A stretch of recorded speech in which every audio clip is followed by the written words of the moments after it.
Now let's briefly talk about the nucleus of the cell. Nucleus was discovered by Robert Brown in 1831. It's also termed as the master organelle or the director of the cell based on its functions. It contains DNA, basic proteins, non-basic proteins, RNA, lipids, minerals, etc.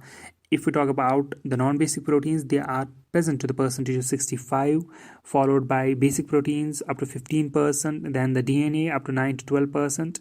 The RNA is present up to the percentage of 5, and the lipids only 3%, and the minerals are present in traces.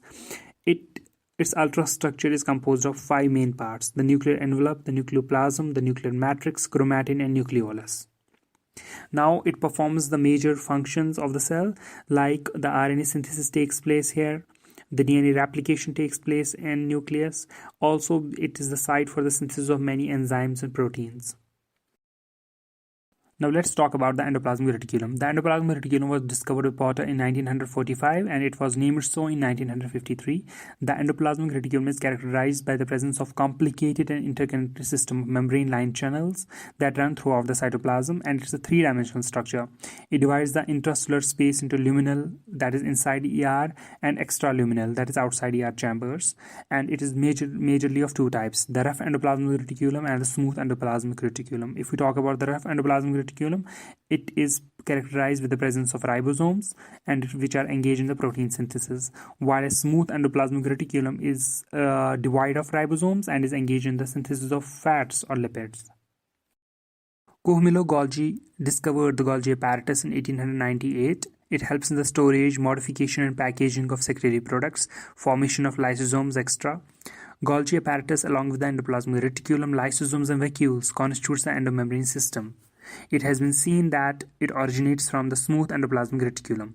It is also characterized by the presence of cisterna. Now let's briefly talk about the mitochondria. The mitochondria was first observed by Altman in 1894 and later it was named by Benda in 1897. It's a double membrane bound organelle that carries out the respiration and releases the energy in the form of adenosine triphosphate, that is ATP. Thus it has been also termed as the powerhouse of the cell. Its ultrastructure includes three main parts: an outer membrane which is smooth and freely permeable, an inner membrane which is selectively permeable and is folded into finger-like structures known as cistae, which bear the ATP generating assemblies known as oxysomes. It has a mitochondrial matrix which has respiratory enzymes, 70S ribosomes, circular DNA and RNA molecules. Let's now briefly talk about the cell membrane or the plasma membrane. It was discovered by Schwann in 1838 and is the cell's outer protective covering. It is selectively permeable in nature and chemically it consists of proteins, lipids, carbohydrates and water. It helps in membrane transport which occurs by diffusion, osmosis, facilitated transport, endocytosis or exocytosis.